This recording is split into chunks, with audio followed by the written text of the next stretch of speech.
আসসালামু আলাইকুম ওয়া রাহমাতুল্লাহি ওয়া বারাকাতুহু। প্রিয় দার্শনিক বন্ধুরা, আজকে আমরা আলোচনা করব এমন একটা প্রাণী নিয়ে যেটা বর্তমানে সোশ্যাল মিডিয়ায় খুব ভাইরাল। আর সেই প্রাণীটা হলো সান্ডা।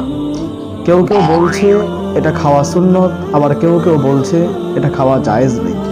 তাহলে আসুন আমরা সত্যিকারভাবে এর উত্তর জানি ইসলামের আলোকে, যে সান্ডা খাওয়া হালাল নাকি হারাম।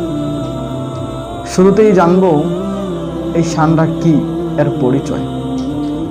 সান্ডা হলো মরুভূমিতে বসবাসকারী বড় টিকটিকির মতো একটি প্রাণী, যার লেজ কাঁটাযুক্ত, শক্ত এবং তার দেহ খুব শক্তপোক্ত।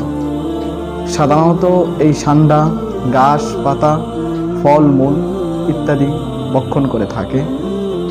আর এই প্রাণী সৌদি আরব, আফ্রিকা, পাকিস্তান, ভারত, এক কথায় উপমহাদেশের কিছু মরু অঞ্চলে দেখা যায়। আর মরু অঞ্চলের মানুষজন এটাকে খায়ও বটে। এবার জানবো হাদিসের আলোকে সান্ডা প্রসঙ্গ। রাসূল করিম সাল্লাল্লাহু আলাইহি ওয়াসাল্লামের সামনে একবার সান্ডা পেশ করা হয়েছিল। তিনি তা খাননি এবং হারামও করেননি। যেমন বুখারী শরীফে বর্ণিত হয়েছে, ইবনে আব্বাস রাদিয়াল্লাহু তাআলা আনহু বলেন, একবার রাসূল সাল্লাল্লাহু আলাইহি ওয়াসাল্লামের সামনে সান্ডা রাখা হয়। তখন তিনি বলেন, আমি আমার সম্প্রদায়ের প্রতি অনাগ্রহ থেকেই তা খাই না। বুখারীর আরেক হাদিসে বর্ণিত হয়েছে, খালিদ ইবনে ওয়ালিদ রাদিয়াল্লাহু তাআলা আনহু বলেন, আমি সান্ডা খাচ্ছিলাম, রাসূল সাল্লাল্লাহু আলাইহি ওয়াসাল্লাম আমাকে কিছু বলেন। তো আমরা এই হাদিস থেকে সিদ্ধান্তে পৌঁছলাম রাসূল সাল্লাল্লাহু আলাইহি ওয়াসাল্লাম তা খাননি, তবে হারামও করেননি। প্রিয় বন্ধুরা, এবার আমরা জানব ফিকহবিদদের মতামত।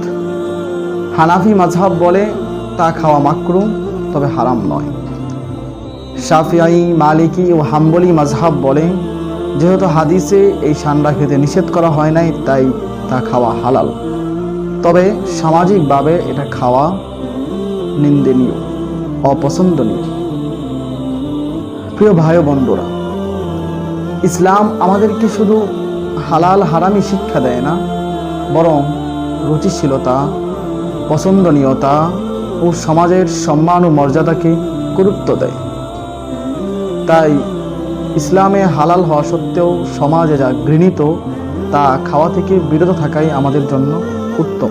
ইসলাম আমাদেরকে শিখায়, তোমাদের ঈমান তখনই পরিপূর্ণ যখন তোমরা নিজেদের জন্য যা পছন্দ করো তা অন্যান্য মুসলমান ভাইদের জন্য পছন্দ করবে। ভিডিওটি ভালো লাগলে লাইক ও শেয়ার করুন এবং আমার এই আইডি ফলো করুন। ইসলামের আরও বিভিন্ন বিষয়ে জানতে আমার ইউটিউব আইডি সাবস্ক্রাইব করুন। আপনার কোনো মতামত ও প্রশ্ন কমেন্টে করুন, অবশ্যই আমি আপনার উত্তর দেব।